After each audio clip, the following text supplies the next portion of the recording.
immaturity, politically and otherwise, that makes us say power must either be in the north or be in the south, instead of looking for the best. Former vice presidential candidate of defunct CPC, Tunde Bakare, meets President Buhari, maintains stance against rotational presidency. Change in the food component that actually brought about the general decline. Nigeria's economy takes path of smooth recovery as consumer price index falls for the 6th month. Plus, prospects and realities of Executive Order 5 signed by President Buhari. Hello and thank you so much for joining us on NTA Network News tonight. I am Jummai Yusuf. Joining me from Lagos studio tonight is Adiola Kami Akere. You're welcome to NTA Network News. Former vice presidential candidate of the defunct Congress for Progressive Change, CPC, in the 2011 general elections, Pastor Tunde Bakare has maintained his stance against rotational presidency, describing it as political immaturity. Speaking to newsmen after an audience with President Muhammadu Buhari, Pastor Bakare insists that what Nigeria needs now are leaders of character, competence and patriotic. It's our immaturity, politically and otherwise, that makes us say power must either be in the north or be in the south, instead of looking for the best, the fittest, the most competent, and people of character who love this nation. Not where they come from, is what they carry and what they have to offer. May the best of Nigerians rise, whether they are from the east, from the west, from the north, and from the south. Now, if there are agreements between politicians among themselves on rotation, a bargain is a bargain. That's between them. But as far as this country is concerned, what we need at this stage is men who can drive us to the El Dorado. Pastor Bakare, who is the General Overseer and founder of Citadel Global Community Church, however, throws his weight behind the proposed transmission of election results electronically by INEC. Best things the present National Assembly has done, especially the Senate, because with that, Nigerians can vote, and then the results can be transmitted so easily. If we can do not just transmitting results, but to be able to vote electronically, that would be wonderful. It would deepen and enhance our democracy. The clergyman, who is a strong advocate of restructuring, however, said Nigerians are better off together, but such togetherness must be based on equity, justice, fair play, and the rule of law. Sultan of Sokoto, Muhammad Saad Abubakar, has expressed dismay over the attitude of some Nigerians who use social media to tarnish the image of prominent personalities. He was speaking when he received the President Christian Association of Nigeria, Reverend Samson Ayokunle, on a courtesy call at his palace. Shehu Muhammad Datti reports. Sultan Muhammad Saad Abubakar described as unfair how some Nigerians use social media to tarnish the image and good names of personalities. He advised Nigerians who engage in such act to desist and be their brother's keeper. He described coming together and the unity of Nigerians as paramount to national development. The monarch informed his guests that the Caliphate had written more than 300 books on Islamic jurisprudence and other works of jihad leaders, among which 100 were translated in Hausa and English by the Sultan himself. It is very important for us to continue to reach out to one another, to continue to respect one another, and continue to rise up together to understand one another.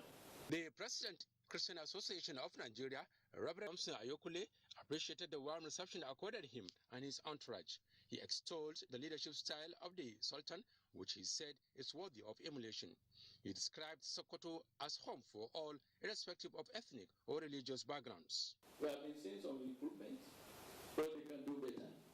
So we will not allow them to rest until they have secured every city of this nation by the grace of God.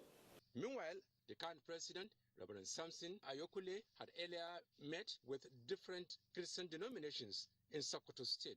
Unity of Nigeria by all faith, insecurity, top issues discussed at a meeting. The current president, Reverend Samson, said the country would move forward if Nigerians remain united. In Sokoto, Shehu Muhammad Datti, NTA News. The thrust of the Executive Order 5 is the recognition of the vital role of science, technology and innovation in national economic development. Abdurrahman Usman Jibrila reports that the Executive Order 5 was signed in 2015 to expand Nigeria's indigenous capacity towards transformation of the economy from resource-based to knowledge-based and innovation-driven.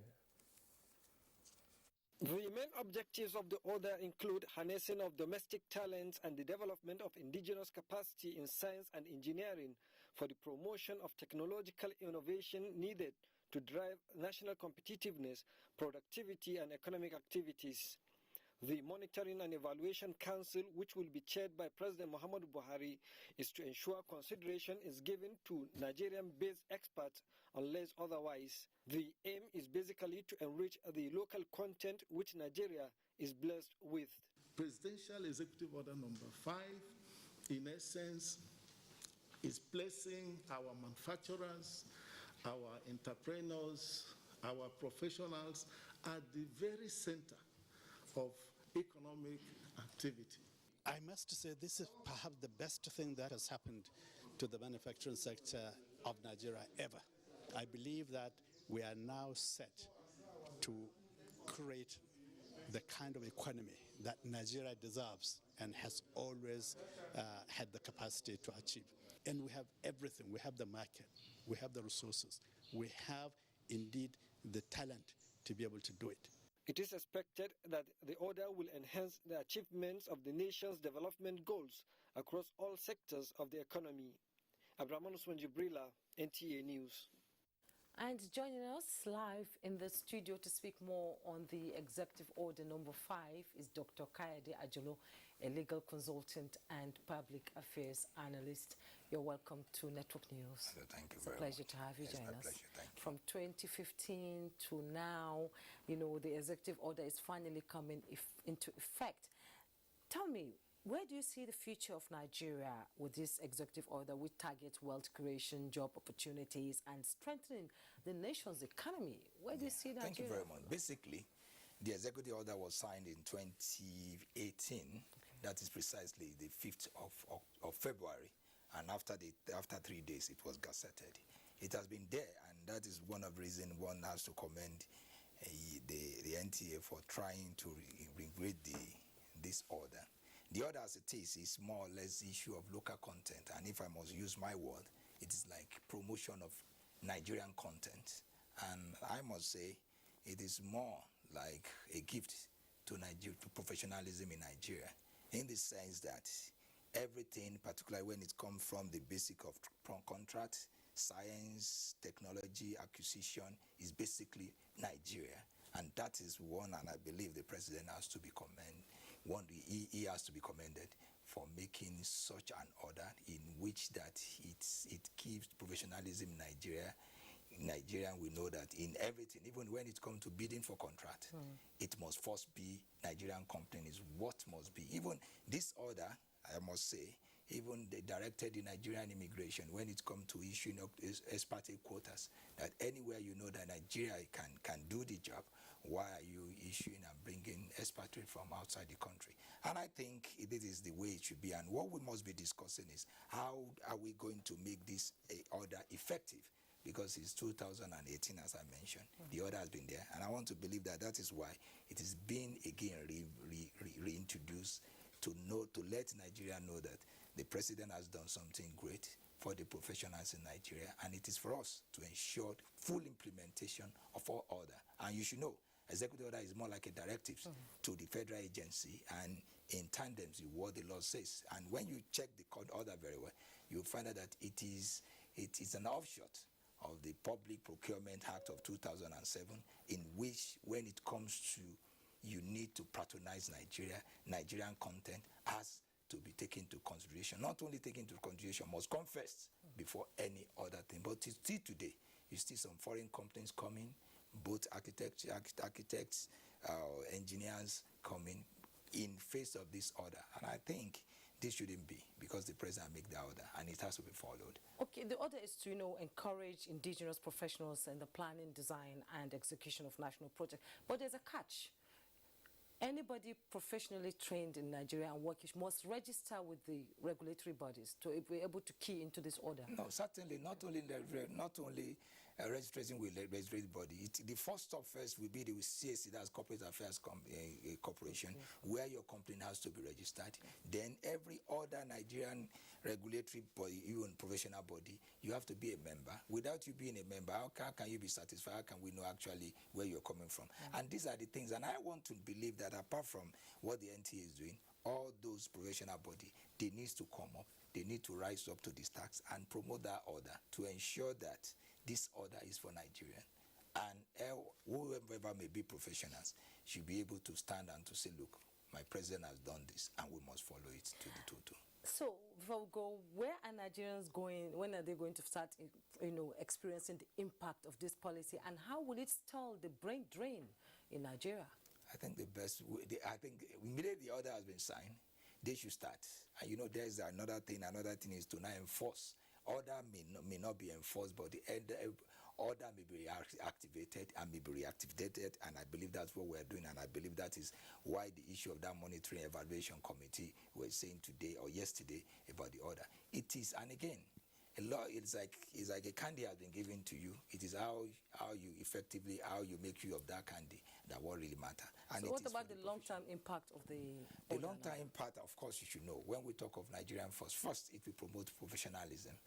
And second thing, and when it promotes professionalism, the expertise of Nigeria will be as strong and will be as more developed than what we have today. Everybody think of bringing expertise from abroad, thinking of bringing architects, even some always think of bringing lawyers to the country, where we have one of the best brain in the country. And I think with this, if it is well utilized, if it's well managed, you mentioned brain drain some minutes ago, would be a thing of the past. So I think kudos must be given to the president. And while you are giving the kudos, we must ensure that his work on that executive order must be shown by ensuring that it is well implemented for the benefit of all. So in the next 10 years, we're seeing something, different happening in Nigeria, where our professionals will be duly employed and, work for Nigerians. We should not even be thinking of 10 years. In the next 1 year, I believe, if it's well implemented, because you need to know the amount of capital flight from Nigeria. Because implementation is key. Of course, you should think of capital flight in Nigeria by all these expatriates, what they do and take away from the country. If all those reside in Nigeria, and like mention one thing, it will even increase professionalism, the competence of Nigeria, because when they are well patronized, they are well engaged, you will see the more you make use of Nigerian content, Nigerian professional, the better and the best they will go. And I believe it is for all, apart from the money, even competence of our professional will be so clear. Dr. Kayode Ajulu, thank you so much for your insight on the Executive Order 5, and I'm sure it's good news for Nigerian professionals. Oh, very good news. It's been a pleasure having you on Network News. Grateful. Now, the National Economic Council has strongly advised those planning public protests across the country to mark the anniversary of the NSAS to reconsider their decision and use other lawful alternative means of engagement. Briefing the media after a virtual council meeting with the NEC cited the current security situation across the country and the possibility of such protests being hijacked by armed hoodlums and other opportunistic criminals to cause mayhem at such events and venues. Meanwhile, the NEC has assured Nigerians that various actions, including broad police reforms, as well as establishment of judicial panels of inquiry, have already been put in place by the federal and state governments to address grievances that led to the 2020 protest. We are more than happy to receive them and to find out what they have to say. And from what you can tell, I know there are so many states, even during the protest, that we are very interested in meeting with these organizers, including the police management itself. We are more than willing to meet with them, find out their position so they can be resolved amicably. The President of the Senate, Ahmed Lawan, has laid the foundation stone on the construction of Wachakal Airport in Karasua local government area, Yobe State Senatorial District. The Minister of Aviation, Hadi Sirika, and Yobe State Governor and Chairman APC Caretaker Extraordinary Convention Planning Committee, May Malabuni, flagged the President of the Senate at the groundbreaking ceremony. The report. Wachakal Airstrip is one of the oldest airstrips in Nigeria, used by West African Volunteer Forces to fly troops to East Africa during the Second World War. Despite its strategic location, the airstrip was abandoned long ago until in August this year, when the Federal Executive Council approved more than 6.2 billion naira for the construction of the airport. At an elaborate groundbreaking ceremony of the project, the President of the Senate, Ahmed Ibrahim Lawan, noted that when completed, the airport will ease operations of security personnel, as well as boost agricultural and economic activities of the area. I believe that you will have a long list of all those able-bodied people, our youth particularly, our contractors who may be small-scale, medium-scale, engage them. We want economic prosperity even before the airstrip starts to function.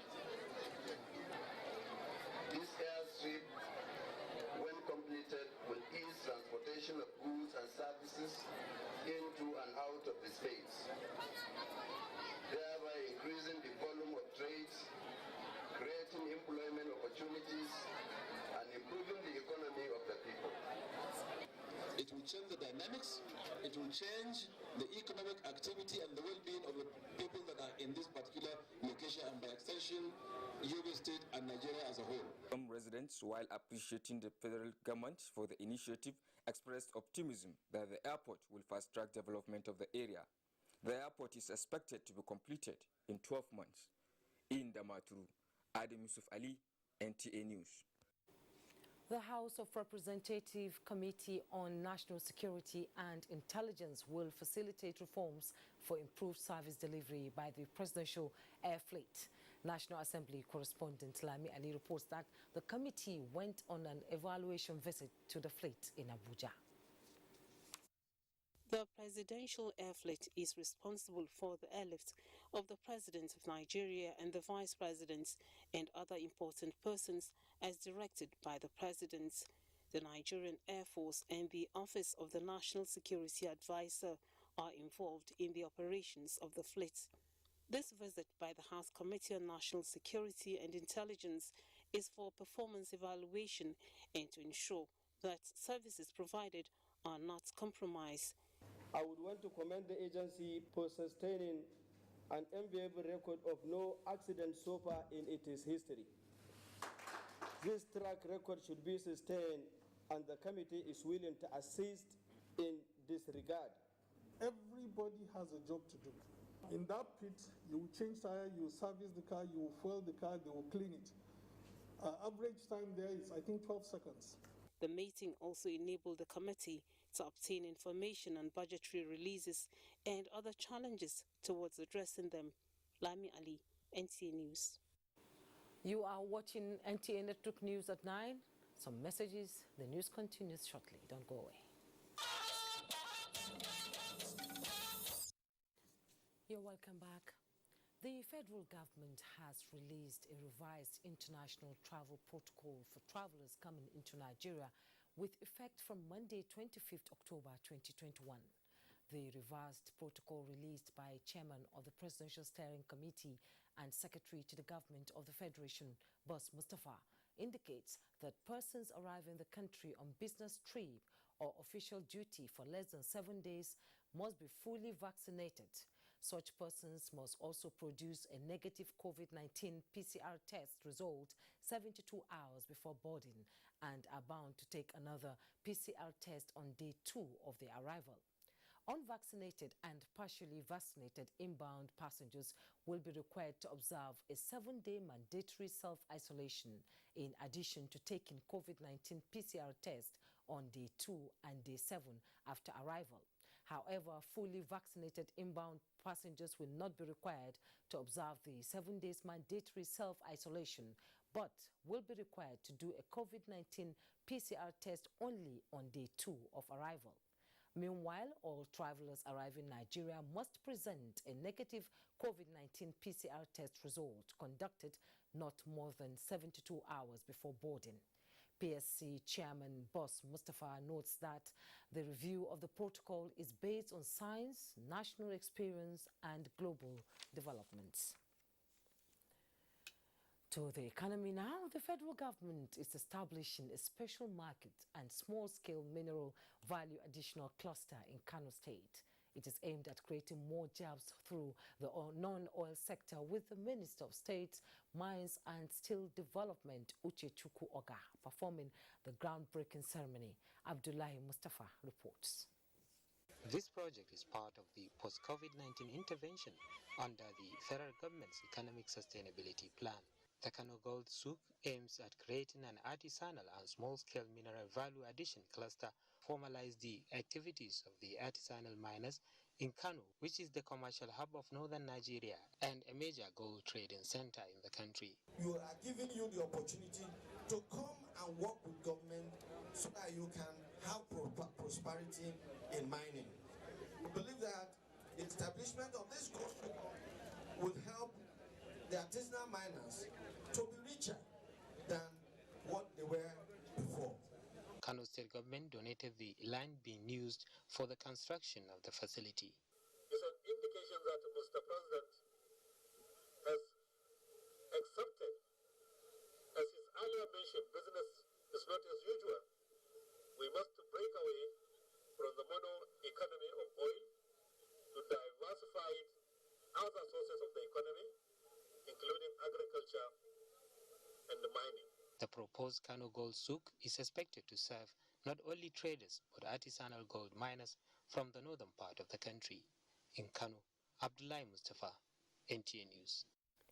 And remedy is underway for small and medium-scale enterprises affected by COVID-19 pandemic in Ebonyi State. Musa Abubakar reports that an agreement has been reached by Bank of Industry and the state to execute the Nigeria COVID-19 Action, Recovery and Economic Stimulus, NG Cares for SMMEs. It's good news for small and medium enterprises under the $750 million NG Cares state-owned initiative. Ebonyi is the latest state to sign a memorandum of understanding with Bank of Industry to support initiatives aimed at facilitating the recovery and enhancing capabilities of micro, small and medium enterprises in the state. The bank will help the state with the use of its growth platform infrastructure, design and execution of programs targeted at MSMEs. It is truly exciting to witness the onset of a partnership between the Bank of Industry and Ebonyi State. Given the fact that the state has displayed passion about protecting its small businesses. We all know that supporting these small businesses is the bedrock of supporting any economy. The technology at the level where we are right now, we expect to move further. We expect to have your professionalism, your experience to count in terms of increasing the capacity of our people, and of course making sure that we get more SMEs that are strengthened. What is the purpose generally is to reverse the trend, to change the narrative. Those affected by COVID, those thrown into poverty by COVID, by this move we're making now, things will change. Their objective is to aid faster and inclusive recovery. In Abuja, I am Musa Abubakar, NTA News. Still talking economy, Nigeria's consumer price index is down for the 6th straight month this year as the country continues on the path of recovery. Leah Katung Babatunde reports that the National Bureau of Statistics attributes the present decline to new harvest in some food items. Consumer Price Index CPI has been trending downwards since April this year, and by September it dropped to 16.63% year-on-year, translating to a 0.38% decline from August. On a month-on-month basis, the headline index increased by 1.15%, representing a 0.13% rise over the rate recorded previously. Statistician General of the Federation, Dr. Simon Harry, explains factors responsible for the decline. The food component of the CPI constitutes the major component, and so any little change in the food component affects the totality, the overall figure at the end of the day. So it is a change in the food component that actually brought about the general decline, and for the fact that we are taking a total aggregate. The data further revealed that urban inflation rate increased by 17.19% year-on-year in September 2021, while the rural inflation rate is 16.08%. On a month-on-month basis, the urban index went up by 0.15%, while the rural index rose 0.11%. Core inflation stood at 13.74%, up by 0.33% when compared with August 2021, while the core sub-index increased by 1.24% in September 2021, up by 0.47% when compared with the preceding month. Kogi, Gombe and Oyo states recorded the highest rise in headline inflation, while Yobe, Edo and Kwara recorded the slowest rise year-on-year. In Abuja, Leah Katung-Baba today, NTA News. Let's bring you up to date with other news making the rounds, as there's good news for ex-Biafran soldiers as the federal government concludes documentation of 102 of the ex-Biafran service personnel pardoned by President Muhammadu Buhari. Minister of Defense Major General Bashir Magashi, retired, made this known in Abuja during a ministerial briefing on the activities marking the 2022 Armed Forces Remembrance Day. The minister notes that the ministry will ensure government obligations to veterans are met. And gratuities to the retired military personnel is now prompt and regular.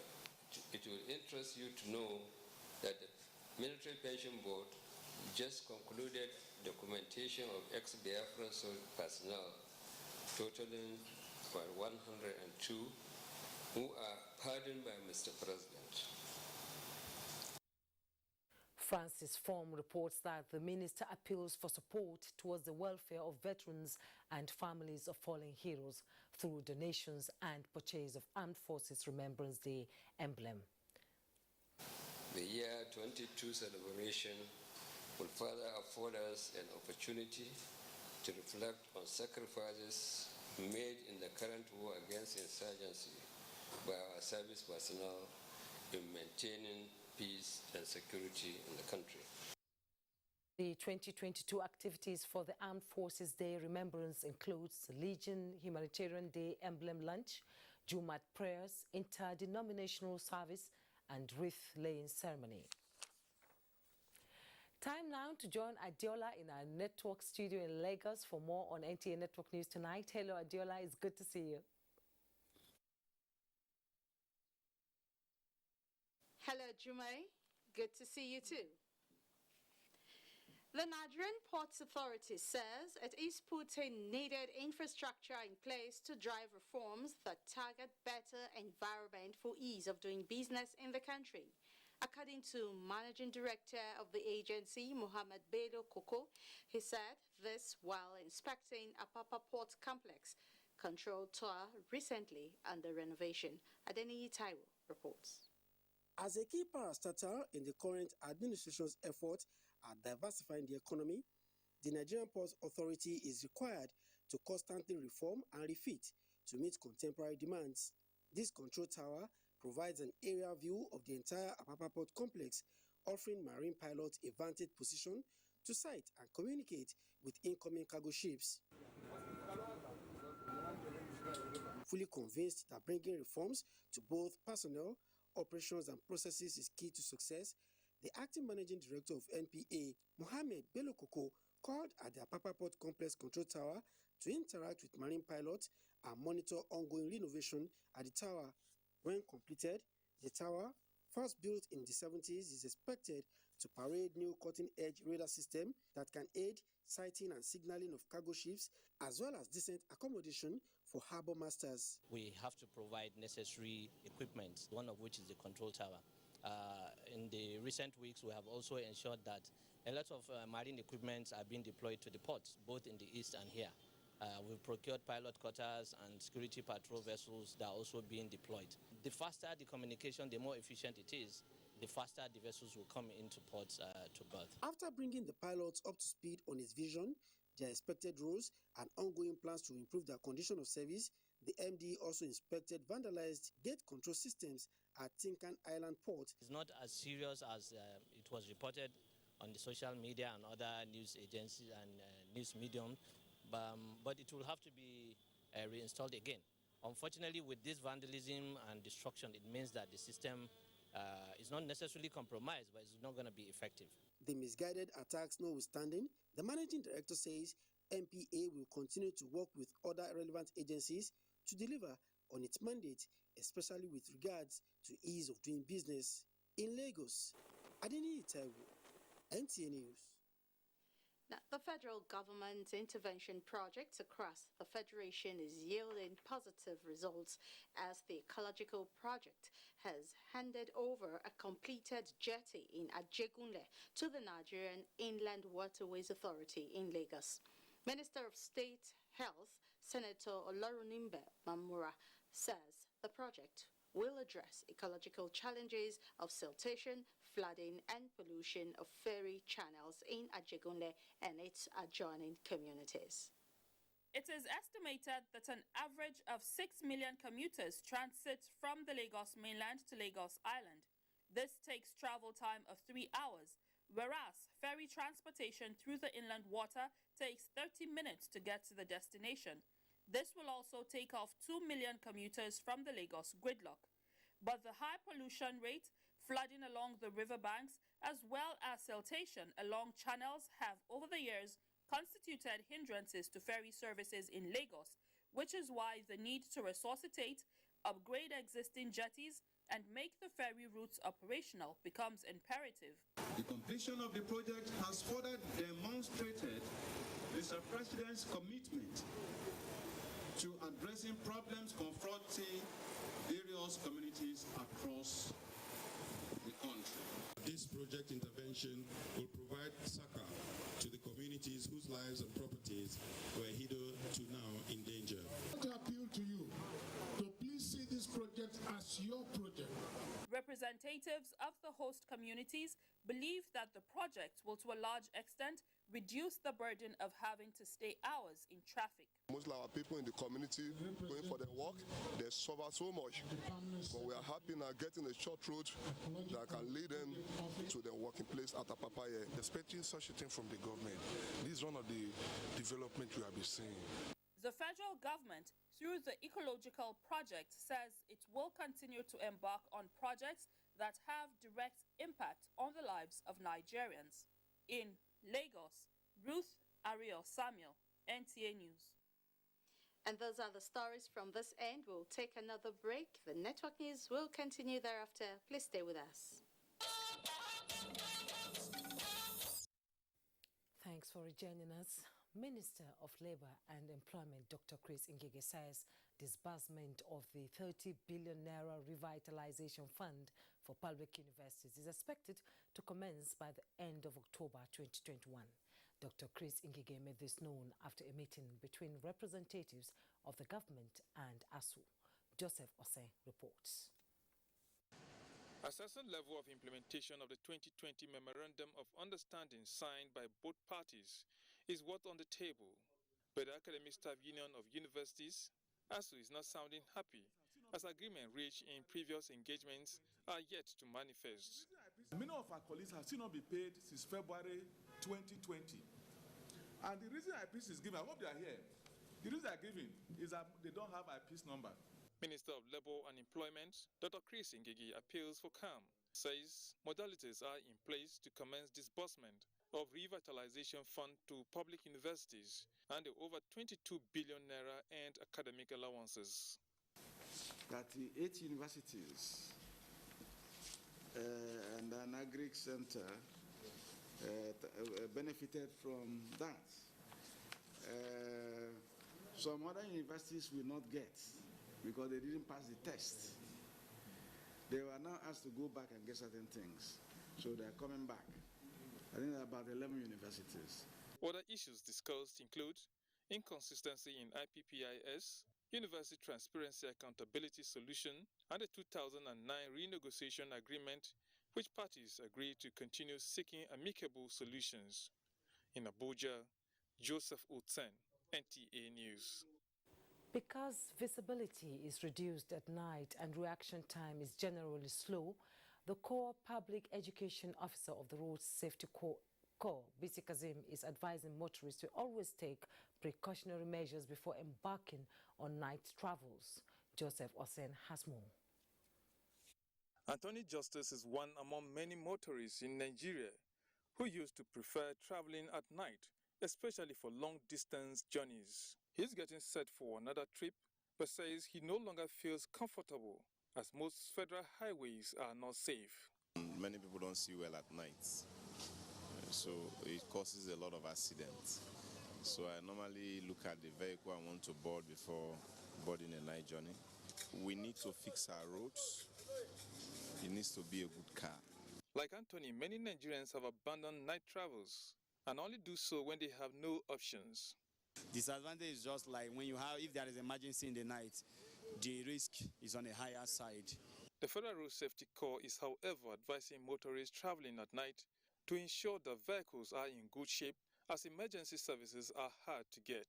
I mean that you might have something to do somewhere that might entail you traveling in the night. What we always advocate, or what we tell people, is letting people know the hazards involved, but not banning or asking people not to travel. Though FRSC may not be operating fully at night, it says emergency response teams are always on standby to render urgent services. Because the fear is that in a situation where you have breakdown in the night, probably you may be thinking of where to run to. It still maintains extra caution is the watchword. Joseph Utsen, NTA News. The federal government has declared Tuesday, October 19, 2021 as public holiday to mark this year's Eid al-Mawlid celebration in commemoration of the birth of the Holy Prophet Muhammad, peace be upon him. Minister of Interior Ogbeni Rauf Aregbesola, who made this declaration on behalf of the federal government, congratulates all Muslim faithful, both at home and in the diaspora, for witnessing this year's occasion. He admonished Nigerians to imbibe the spirit of love, patience and perseverance, which are the virtues of the Holy Prophet Muhammad, adding that doing so would guarantee peace and security in the country. While calling for a stop to all divisive tendencies across the country, the minister urges all Nigerians and the youth in particular to embrace the virtues of hard work and peaceful disposition to fellow humans, irrespective of faith, ideology, social class, and ethnicity. President Muhammadu Buhari has congratulated the Nigerian Union of Journalists, NUJ, on the outcome of their 7th Triennial Delegates Conference, which saw the re-election of Chris Isiguzo for a second term in office as president. In a statement, President Buhari made it clear, and I quote, that press freedom is an irreducible minimum in a democracy that would flourish. However, such freedom must be used responsibly. President Buhari urges the media to forge greater unity in the union, engage in productive dialogue to resolve any issue inimical to the progress of the association. He assures the newly elected executives that of the government's will to uphold and unrelentingly safeguard the watchdog role provided for the media in the Constitution of the Federal Republic of Nigeria. We take another break. More reports when we return. Do stay. A movie in memory of former First Lady of Nigeria, late Mariam Babangida, has been launched in commemoration of the 2021 International Day of Rural Women. Ngozi Sylvia Technico reports that the movie is the brainchild of the Better Life program for the African rural woman in conjunction with the Ministry of Women Affairs. The movie is to keep alive the 24 years brainchild of late Miriam Babangida that seeks to transform the status of rural women in Nigeria. Determined to keep the flame burning, Aisha Babangida, daughter to the former First Lady, expands the scope of the program. So we're just there to help them out and support them in any way that we can with empowerment. If there's any way that maybe we can even relocate them, if they choose to be relocated, we can also do that. How many of us here can boast of empowering at least 2 or 3 women in our villages? As God blesses you, if you remember to bless the less privileged within your community, that blessings will multiply. Beneficiaries of Better Life for Rural Women rekindle the evergreen memories of late Miriam Legacy Project. We don't know how to read.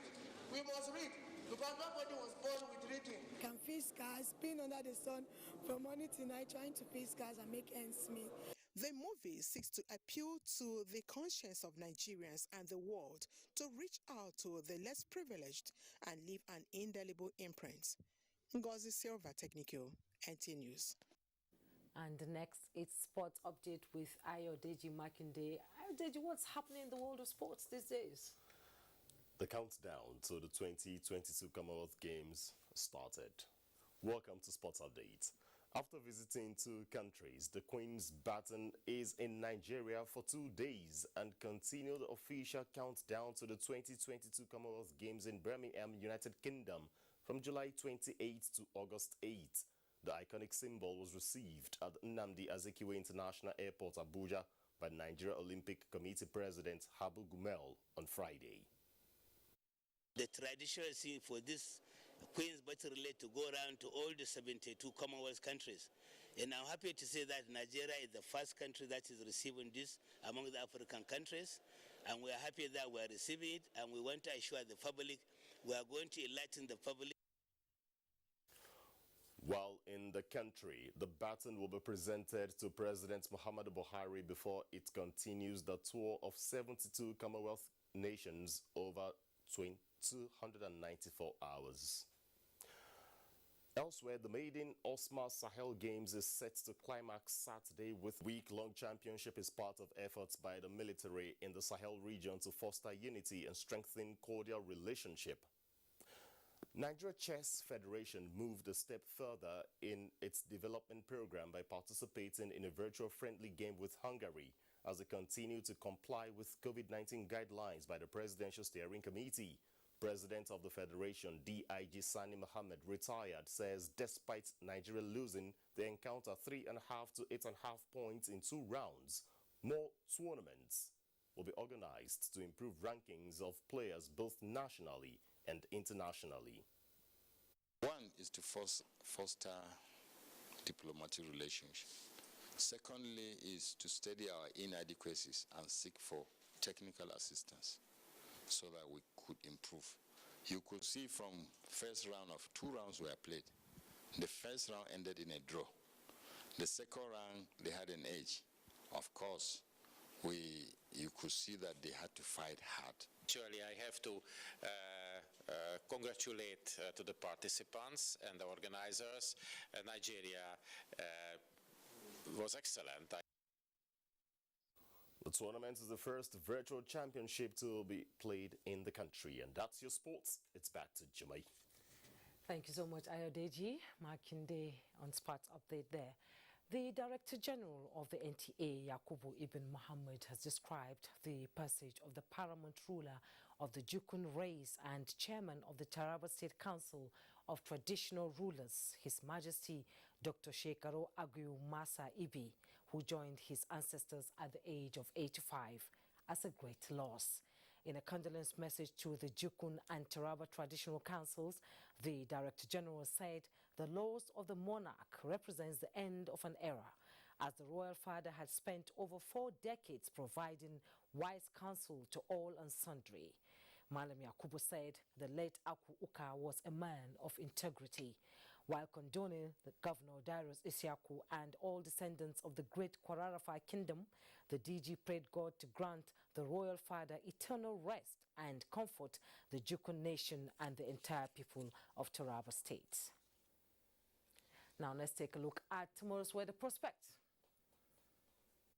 Hello, we expect the day to start up with slim chances of rains to parts of the southeastern coast and some parts of the southwestern coast. We also look towards the northeast where we expect much cloudiness over Borno, Taraba and Adamawa with slim chances of rains. But the afternoon is where we expect better prospects as we expect rains to affect much of the southern parts of the country. We also have prospects of isolated thunderstorms to the high ground areas of the central states, and we look to late evening thunderstorms to affect much of the northeast, which may linger into parts of Saturday morning.